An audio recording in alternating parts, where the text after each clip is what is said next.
This is Sportish. Do it better. This is Sportish.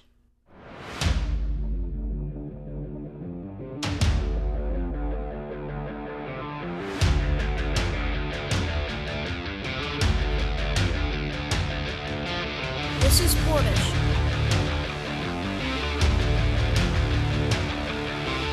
This is Sportish.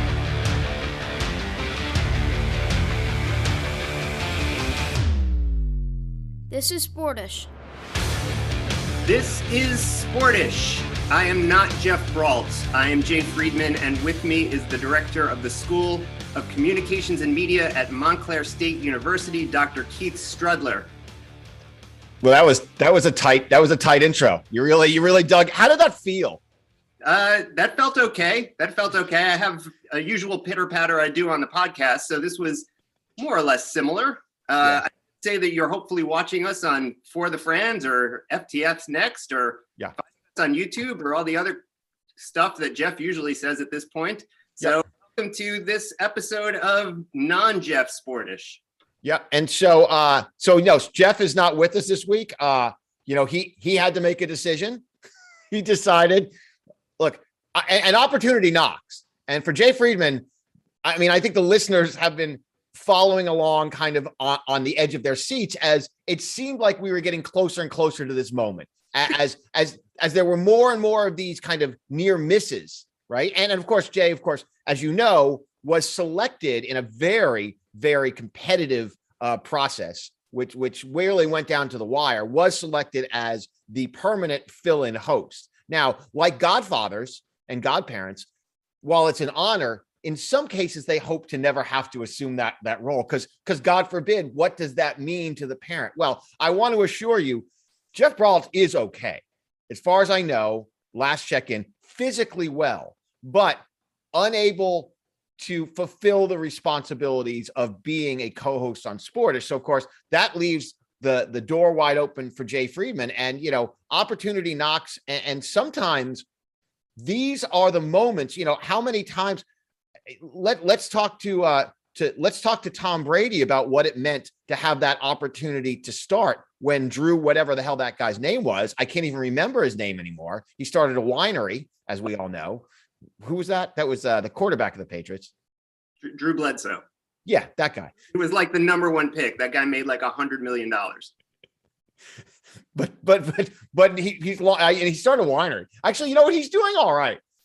I'm sure he's doing fine. As a Bills fan, we were fortunate enough to have a very short-lived Drew Bledsoe era after Tom took over there.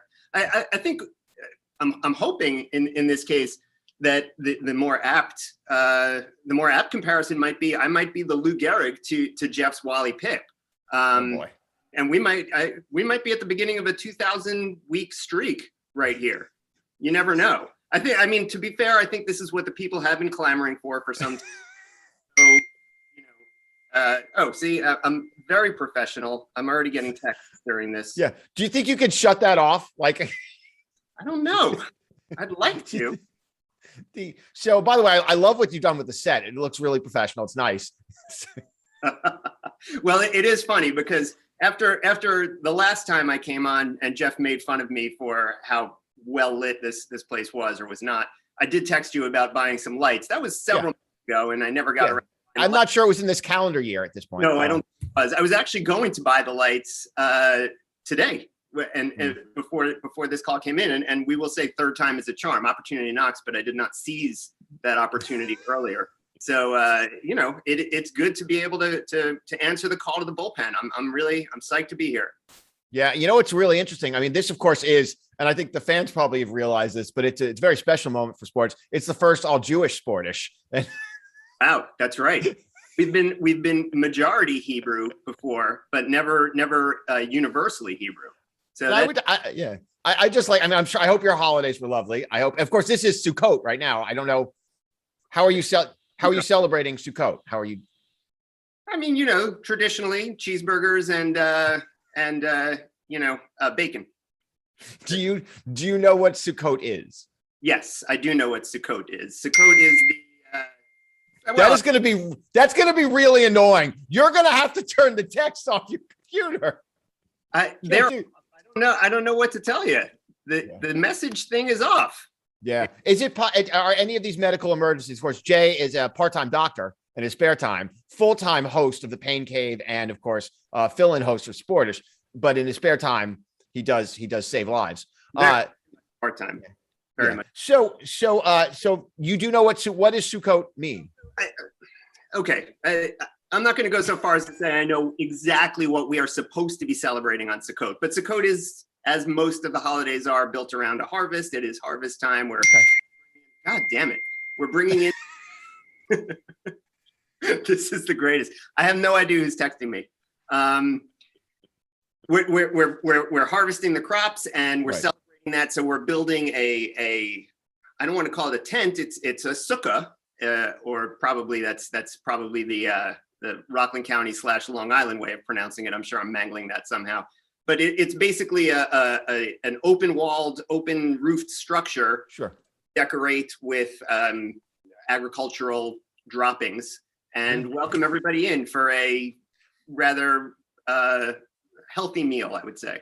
Yeah, that's great. I actually didn't know, so I'm pleased that you were able to say it. But I just think it's special that it is an all Jewish, hosted show. Just because, as Jews, as we know, we've been locked out of the media kind of hierarchy for so long, and it's so challenging for Jews to kind of get a foot in the door in the media. If there is one facet of our society where Jews are underrepresented, it is most definitely the show business and entertainment industry. And sports in particular, sports television. So I mean, look, are we heroes for breaking down these sort of barriers? I'm going to leave that for others to decide. But I will say I'm proud of us. I'll say that. I just have to believe somewhere in Jerusalem right now, there's maybe Haifa.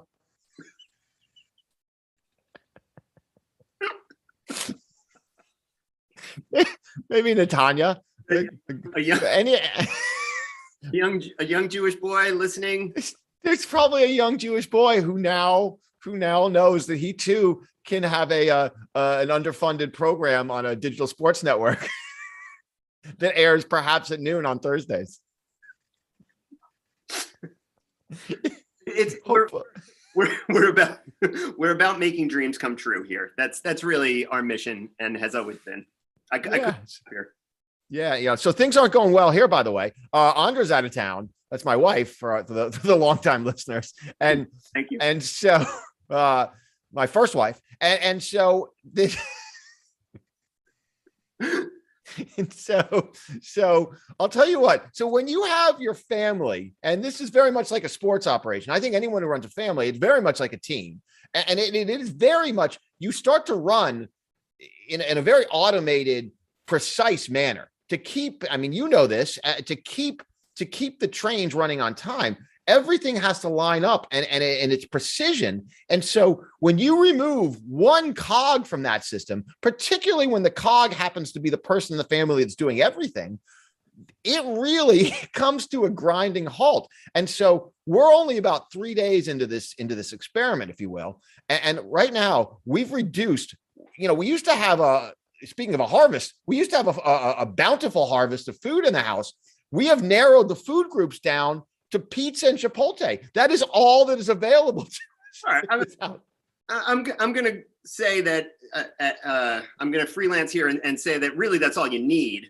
And I think a lot of this, wholesome and healthful and varied food preparation is, I'm going to say, overrated. I've made the point to my lovely first wife that the reason that I don't cook for the most part is because I know how to cook two things. And I'm perfectly happy to eat those two things every day.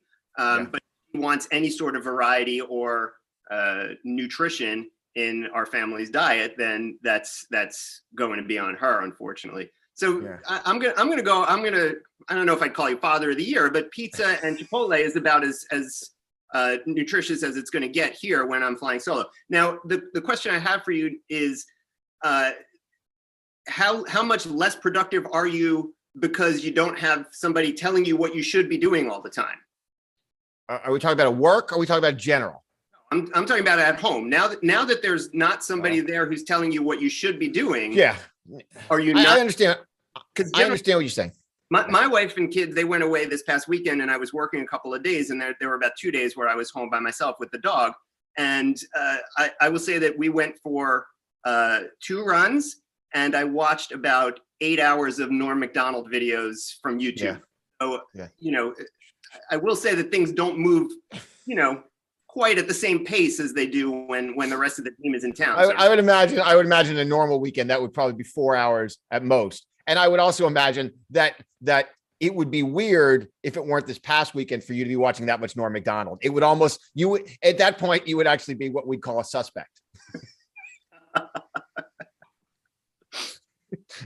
Why is he always watching Norm Macdonald videos? So I've been watching Only Murders in the Building. That's speaking of crime dramas. That is a good show. You should watch that. We were not speaking of crime dramas, but no. Well, we were talking about if you were a suspect in it, right? Gotcha. Of course, Right. Norm Macdonald, of course, I mean, rest in peace, was not murdered as far as we know. Right. So, but that said, so yeah, things are not going in terms of productivity. I actually don't think I'm less productive. I think I'm making different choices. I think it's like, right. I admire your desire to frame that in a positive light. It's exactly true. Like, because often when Andra's here and we're working in tandem, she has decided that the trash should go out when it's full. Now, I also know that what we delineate as the trash receptacle, that's our decision. Like, that's not mandated by God. Like, that's like these rules. Like, sometimes people think these rules like there's anything to them. Like, this is our decision. Like, we're handcuffing ourselves. And so I'm going to go out eventually, take the trash. But why do I have to do it every time that bag is full? I have more bags in this house. There are plenty of places to put trash. So I actually don't think I'm less productive. I actually think I'm more selective in where I choose to spend my time. So I actually think I'm doing a great job. And I think the kids would agree as well. And so they're very happy with the situation. So let's do a sports show. And let's start off with I don't know if it's your favorite basketball team. It's probably not. I don't know why it would be, because your favorite basketball team is probably the Knicks. To the extent that I have a favorite basketball team, sure. Right. So if it weren't the Knicks and you were from years before I was born. Yeah. So if it weren't the Knicks, it would be the Philadelphia 76ers. And the problem with the Philadelphia 76ers are going to have this year, and this is a team, of course, that has gone through the process. Speaking of following orders, they have gone through the process, and they have waited and waited and waited to get to the promised land. And unfortunately, they may be going to the promised land, but I'll tell you who's not coming with them. Ben Simmons. Ben Simmons has said, I don't care how many millions of dollars you want to pay me. I don't even care if it's, say, I don't know, 147 million over the next 4 years. I don't care. I will not walk out into a basketball court wearing a Sixers uniform. He has decided, and by the way, I don't think anyone's in love with Ben Simmons right now, but he's decided he is not playing basketball anymore for the Philadelphia 76ers. That's 4 years, $147 million to simply walk out and play basketball. Now, this has left the Sixers in something of a conundrum, because the Sixers now, they need this guy to play basketball. They're willing to give him $147 million, right? But he doesn't want to play, and he wants a trade. What are we supposed to do here? Okay. I'm gonna first of all, if I did have another favorite basketball team, it might be the Sixers, because I did live in Philadelphia for 7 years. Much of that during the height of or actually, I was actually there when Iverson took them to the finals in 01. Yeah. That was a horrible basketball team. That's the first basketball team in the history of humankind that can claim that Matt Geiger was the second best guy on the team. It's unbelievable. It's really incredible. Okay, so I'm going to take issue with one thing that you said, which was I think that the Philadelphia 76ers would be happy to pay him $140 million to play basketball. It's 147 million. Yeah, 147. Okay, regardless. I at this point, I don't know if the Sixers would be happy to pay him $147,000 to play basketball, which they made abundantly clear after the loss in I believe it was the second round of the playoffs, when not only his coach, but his star teammate both basically either by name or by implication blamed him for losing that series. So I think it's clear that they had no use for him anymore, which is part of the reason that they're in this situation. I find it hard to have a lot of sympathy for a guy who signed a contract, as you said, for hundreds of millions of dollars that is, bound him to this team several years ago and now wants out because his feelings are a little bit hurt. But at the same time, I don't know that that I can recall a situation in which a teammate so thoroughly threw what is clearly the second best player on the team, regardless of his limitations, so completely under the bus like that. And I don't know that I blame him for not wanting to come back. And honestly, Keith, this is, not to be a sports pundit guy or anything like that, but isn't this what everyone does now, especially in the NBA? Like, Anthony Davis did the same exact thing, and we didn't kill him for this sort of thing. Yeah, I think so many people dislike Ben Simmons that it's a little bit easier to kind of pile on him than it is on Anthony Davis. Everyone seemed to like Anthony Davis. Here's what I don't get though. I guess I do get the end game. The end game is to find your way to a team that you like, right? I guess that's the end game, right? It's just but I'm not going to apply a lot of long-term thinking to a guy who dated a Kardashian, like whether or not he's thought this. Wait. Did Ben Simmons date it? He dated a Kardashian? Didn't he? I think so. Jeff would know. That's something Jeff would know. See, we didn't think we needed Jeff, but here we are. So I don't think, by the way, I'd like to date a Kardashian. I don't think I'd like it. I don't think you would like it either. I mean, first of all, what are the benefits? Well, the benefit. Well, I mean, some people might consider the Kardashian, women attractive. That would be obviously your A. Okay. I'll leave that to personal preference. Obviously, some might simply enjoy their company. They might find, like anyone falls in love, you might simply find yourself falling in love.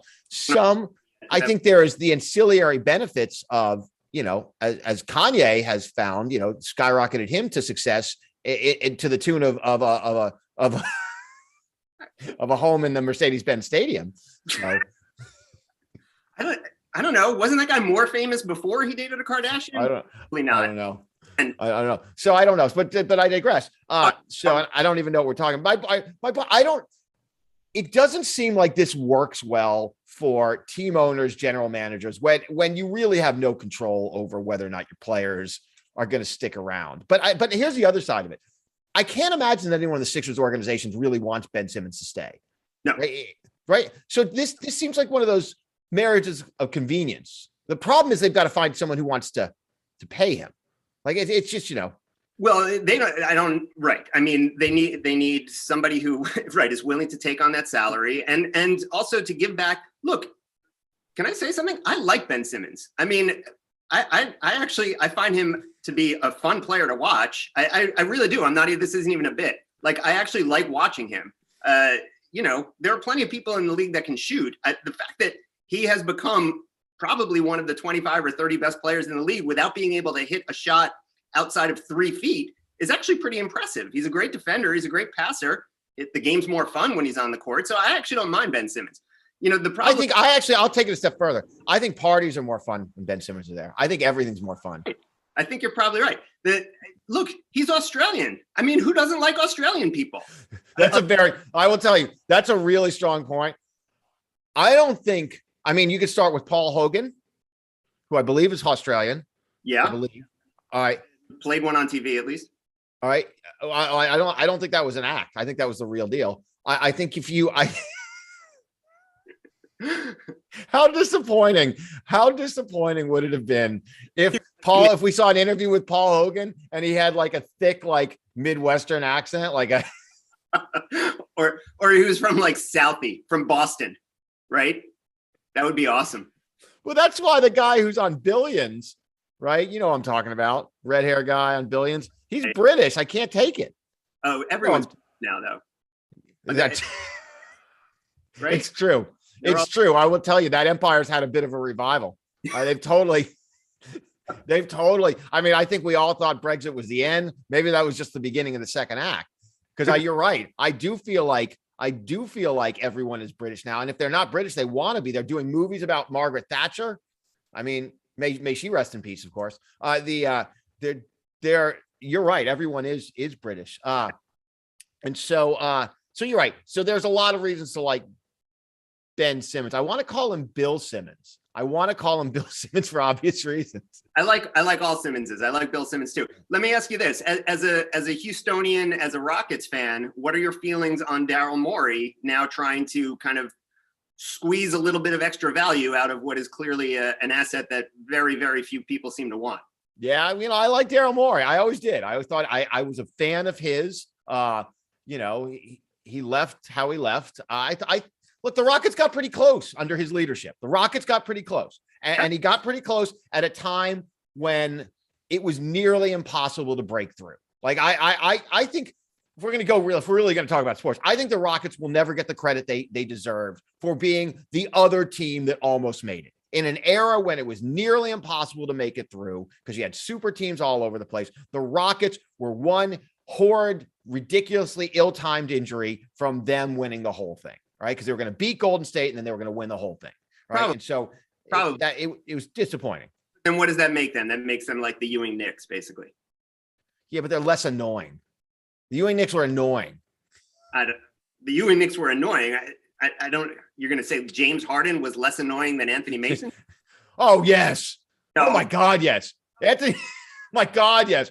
If you had to go hang out with one guy, if they're like, Jay, guess what? You're going backpacking for a month. Like we're going to pretend it's like 1987 and everyone goes backpacking in Europe for a month. Like that was the thing, right? And you hang out because you're like, oh, we could find pot there, right? And so that's so basically we'll meet girls and we'll smoke pot and we'll stay in a hostel. So everyone does it. Speaking of like, I did backpacking after college. I went backpacking after. It was the worst experience of my entire life. I was going to say, when I told you that I sometimes stopped to go to the bathroom in the woods while we were on a run, you thought that was the insane thing of all time. There's no way you've ever been backpacking. No, I backpacked. We flew. I mean, backpacking. Look, the term backpacking, it's got a wide delta. Obviously, it's like glamping. Yeah. You were in Europe with a backpack, is what you're saying. Yes. So so here's what happened. So I went backpacking. So we decided, of course, a good friend of the show, Darius Dayak, he and I decided we were going to go backpacking after college, and we got the flights over to England, and then we were going to get over to France, and we were going to do the whole ring with the Euro past 30 days, and we had it all mapped out. And so what happened is multiple things happened that kind of turned this thing kind of south quickly.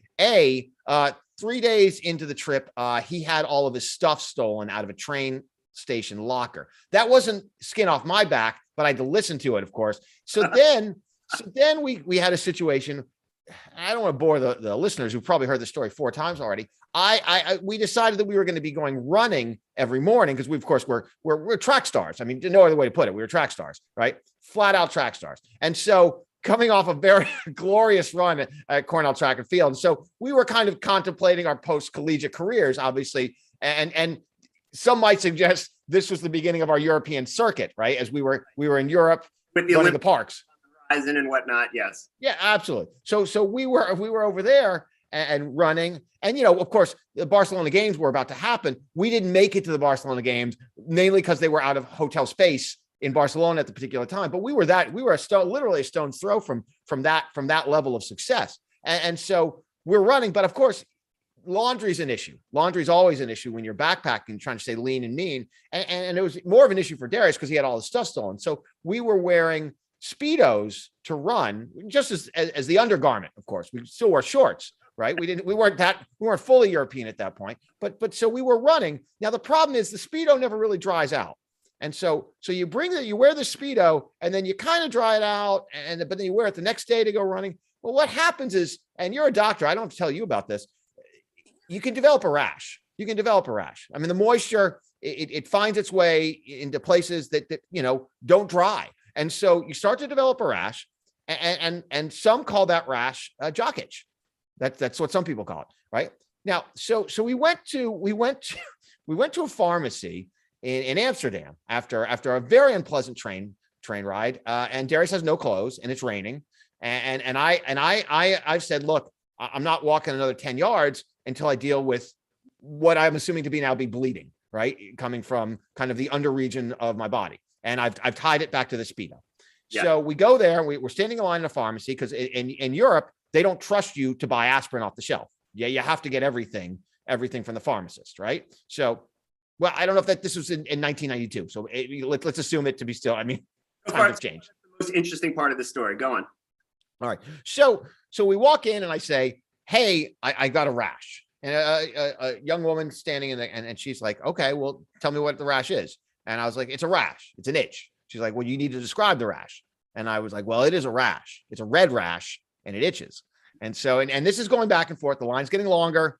People who speak English are starting to giggle a little bit, right? And I'm like, it's jock itch, right? And I keep saying jock itch. It's called jock itch. I don't know what jock itch is. Where? And finally, she goes, I don't know what jock itch. Point to where it itches. And so I'm done. Darius goes, his feet. And so we got athlete's foot cream because I didn't want to break that routine. Turns out same stuff. Yes. Yes. I learned something. Your athlete's foot and your jock itch, it's the same fungus. All the same.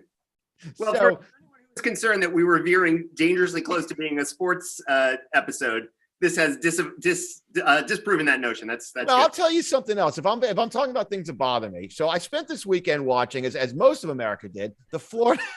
The title of the show: Things That Bother Me, with Dr. Strudler. So I was watching the Florida-Alabama game. Of course, I'm a very proud graduate school alumnus, University of Florida. That's a ball that's signed by a computer that just signed all the 3,000 balls that they printed out the exact same way. I'm sure it was a giveaway. It was a giveaway, like a sporting goods store or something like that. But the computer was developed at the University of Florida. So I'm sure it was. And so I'm watching the game, and of course I'm getting very frustrated early in the game because Florida goes down like 21-9 immediately, 21-3. I think it was awful. So I'm so frustrated. This is how frustrated I was. I turned the game. I turned over. I was so angry. I turned it over to the Cornell VMI game, and that actually made me more upset because I had to watch. I was actually watching that. It made me angry at myself for what I was doing. Right. It was like punching yourself in the face. So I go back questioning your life. Yeah, it was really, I questioned everything about myself. So I went back now to the Florida Alabama game, and it's getting exciting, and the game's getting exciting, and all of a sudden they miss an extra point. And I looked at Elliot, who's the only kid in this house that will still sit. There's two kids in this house. One refuses to be in the same room with me because he's in high school now. Will not talk to me. The other one is still willing to sit next to me, they missed the extra point, and now we're in that, like, they're down 5, they're down 8, like they're always one off. And I just looked at him. I'm like, that's going to come back to bite us. I knew it because I knew how this plays out. So lo and behold, Florida scores a touchdown, which should have been the game tying touchdown. But oh my God, they're down 2. Why? Because they missed an extra point earlier. So what do they have to do? They have to go for 2. And wouldn't you know it? They missed it. They didn't score because they never do. That's the whole thing. That's how this movie ends. That's how the movie ends, right? You go for 2, botched play. They don't score. They don't win. And then Dan Mullen forgets how to call timeout during the last 2 minutes. I guess they never taught that in coaching school. So regardless, they lose. And so after the game, this is the thing. After the game, what I would like Dan Mullen to say, and I don't know the name of the kicker. I'm going to say his name is Bob. Let's just say it's Bob. Probably not, because it's generationally, it'd be very weird if his name was Bob. Yeah. Right. I mean, unless his girlfriend's name is like Ethel, right? By the way, that's one of those names that never came back. Like Rose, Isabella, like they came. Ethel did not so much. Yeah, when I pick up a chart in the ER with an Ethel on there, that's how you know it's going to be a long visit. Yeah. There's no quick in and outs with Ethels. Phyllis, not a lot of fast Phyllis visits. Yeah. Oh, here we go. Back to the text. Oh, it's Jeff. He's telling me I'm screwing things up. So wouldn't that be something if he was texting us during the show, trying to throw us off our game? He probably considered it. It was like, well, neither of them are idiots enough to have their texting on during the show. So why would I even bother? So what I would like for Dan Mullen after the games to get everyone together, because you know what they're going to do is he's going to be like, guys, we came so close. This loss is on all of us. I'd like Dan Mullen to do the opposite and do what we all want to do, which is like, guys, you guys played your hearts out. This is one of the greatest games I've ever seen. We should have had him today.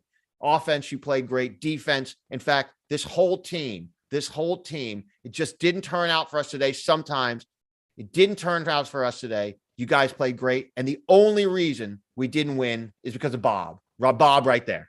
Bob missed. This is not a team loss. This loss, everyone else, I expect you to go out, live it up tonight. You guys beat Alabama. Bob, you're a loser. You lost. That's an extra point. That's a free throw, my friend, Bob. That's a free throw. You want the next coach of the Florida Gators to be Doc Rivers, is what you're saying. Did Doc Rivers do that? I mean, the free throw? No problem throwing Ben Simmons under the bus after sure. The Hawks. Yeah, I want, yes, exactly. I want Dan Mullen to be like, guys, like after a kicker, because they always do this. They go, you know what? We didn't lose on that kick. You're like, yes, you did. Yes, you did. He missed that extra point 2 touchdowns ago. I can count. It's instead of being 4 and 7, it was 5 and 8. It's exactly him. You can literally carbon date it back to that. Like, it's exactly him. I would love for them in the middle of the game to be like, guys, it is a gimme. This is a gimme. This is a 6-inch putt. This is sitting right. I actually think they should invite Bob up to be like, Bob, why don't you walk us through what you were thinking when you kicked that kick? I'm not going to dispute that it is a shame that they lost in that manner. What I will say is 2 things. One, it's about time Alabama was not the team that lost a game because of shanking a kick. So that's point number 1. Point number 2 is they did have a chance to tie and ran what may have been the worst 2-point conversion play in the history of 2-point conversion plays. What the hell was that? It was, guys, let's all get together in a big huddle and then let's try to push our way and sneak our way. Was going to pick up the running back and throw him into the end zone. They were holding the ball, running up to the line of scrimmage together. What the hell was that? That's a team play. It was unbelievable. It was almost as if it was designed to get kind of the people, like, because I'm assuming you would probably know this, but I'm assuming that half of Florida is on a respirator right now with COVID. I'm assuming the idea was just to knock all those people off, right? It basically, like, I'm going to torture them. I'm going to torture them. Insult, throw them over. Was it designed that way? I couldn't figure out if they.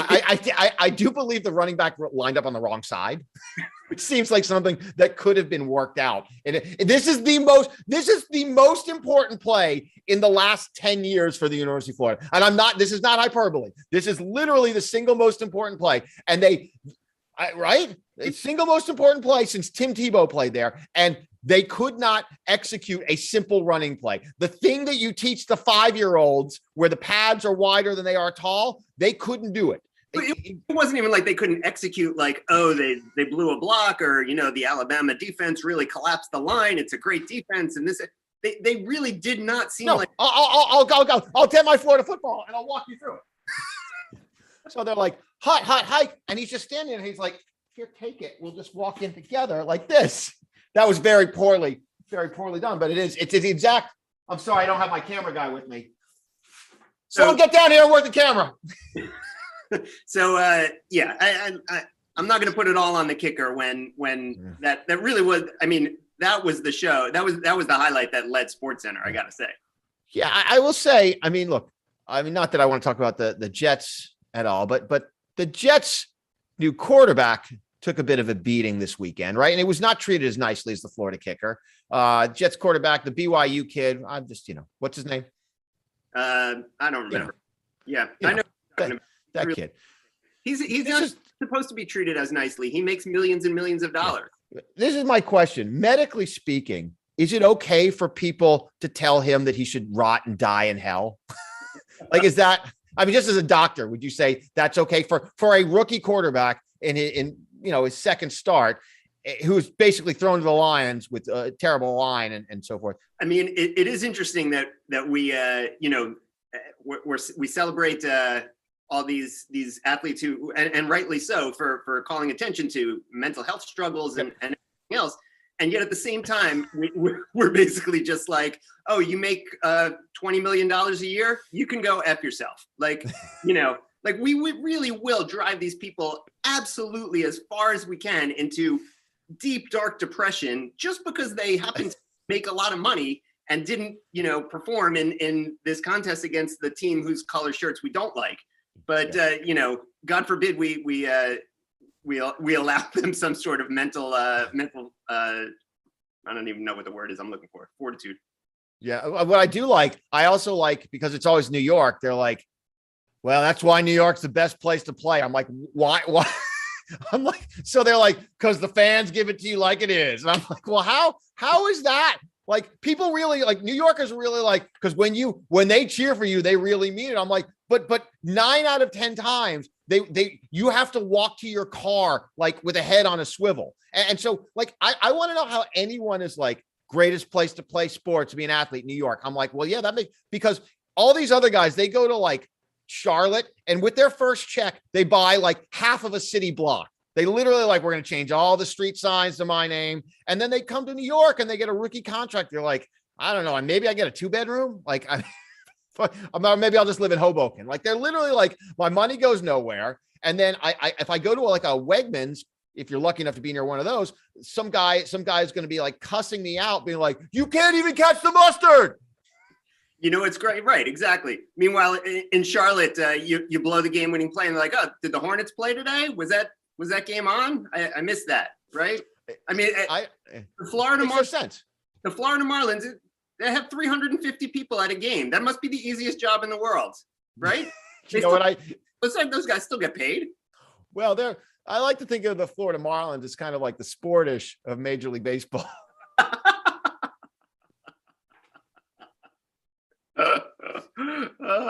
So another way, speaking of football, an interesting story, which I became aware of when I was reading the newspaper, is that you can now watch football through the eyes of the Manning brothers. Are you aware of this? Yes. I did not watch football through the eyes of anybody on Monday, but I did hear. I heard multiple podcasts talking about how revolutionary this was somehow. Yeah, because basically all you do is, instead of watching the game, you watch Eli Manning, of course, a hated quarterback for the Giants. I mean, literally, people hate him. Just hate him. Only won 2 Super Bowls that hate him. Right? So that guy and his brother, who, as you know, of course, is an All-State spokesperson, I believe, and does the songs. Is it nationwide? It's nationwide. Nationwide, yeah. Like the songs with that country guy. Right? Yeah. And he's got the town. They built the whole town. The town, yeah, with the blimp. Yeah. So, yeah. Peytonville. It's good. He seems to know something about football for a pitchman. That's pretty good. Well, I'll tell you what, he also knows quite a bit about insurance. I'll tell you that much. Did you watch?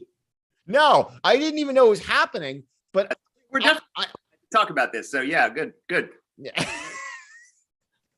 Well, I needed a third story to fill before we got into the fight before the fight. So I needed a 3-hole, and let's not, like, not for nothing. 2 things. One is, we're going to have to work on your microphone before this next appearance. We got a lot of technical issues. I wasn't going to do this on the first show. I wasn't going to do your breakdown, but right now I'm basically working with an amateur. All right. I'm review in the middle of this first show. I'm just telling you, I don't think it can wait. I'm not doing you any favors by letting you think you're doing a good job. Like, so we've got several things we got to work on. One is the texting, which seems to have slowed down. So that's good. So we got to, your microphone keeps cutting in and out. Who knows what that is? Obviously, we're going to have to get the lights up in front of you and maybe even a camera that was made, in the 1970s or later. And so those are the three things. And the fourth thing, and this is really uncomfortable. It's I was a little surprised you took on such a diva tone before the show started. Look, again, I'm going to have to address it. Either I'm going to have to address it or HR is, right? And so. Well, okay. We had a time set and you literally said, how about we do it half an hour earlier? I got stuff to do. And I was like, well, how does that, that's a lot of hubris. It's a lot of hubris. My question is now that I've guested on the show and now at least sat in a chair next to the nominal host of the show, when do I get my Sportish mug? Because really, I'm just here for the mug. You want the mug, or do you? I'm still sitting on that shirt that's, I guess, technically yours. I'm repping what is, I think everyone would agree, one of the top 7 track teams in the Ivy League, and happy to drink out of it. But I don't know that my coffee mug collection will be complete without a picture of your face in it. Well, we're gonna have to. Well, the question is, this is the real question. Because I don't think it's a secret now. You're angling for the job, for the full-time position. I don't think that's a secret. It's stupid. We can't pretend. This is like the Today Show shuffle. Like everyone knows when Ann Curry was in there, the knives were out. Like we all get that, right? I don't want to call you Deborah Norville, but it's not completely out of line, right? And so on that, I don't know those people. Yeah, all right. So do you want this mug, or do you want to wait until you see a different mug?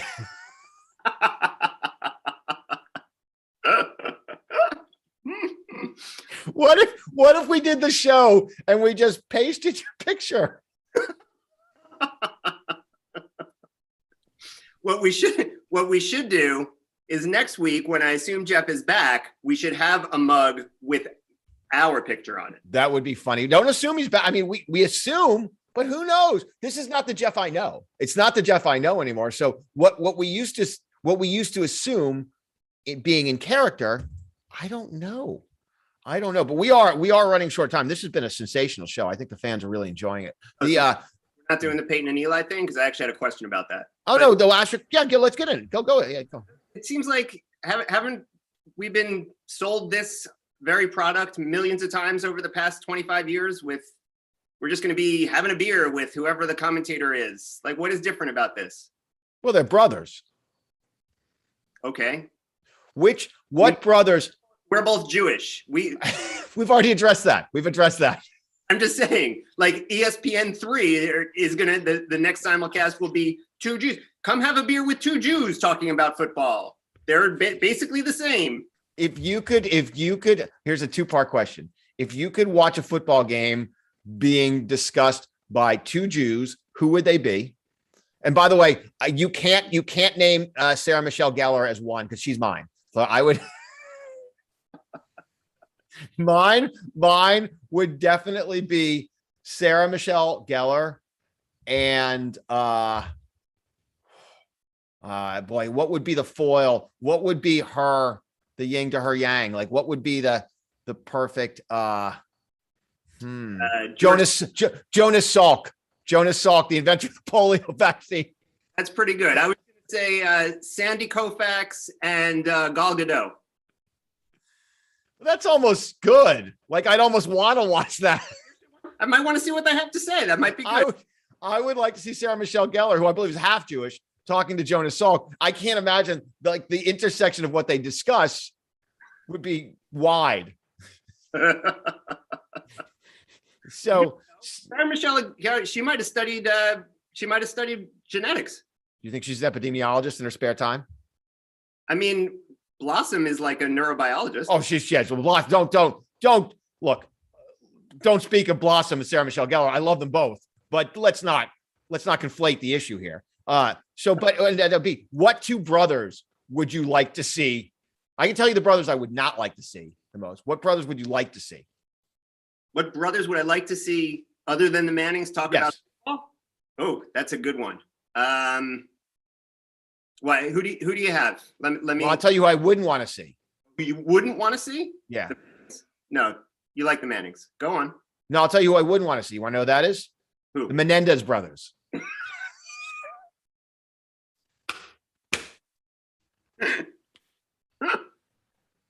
That would be crazy.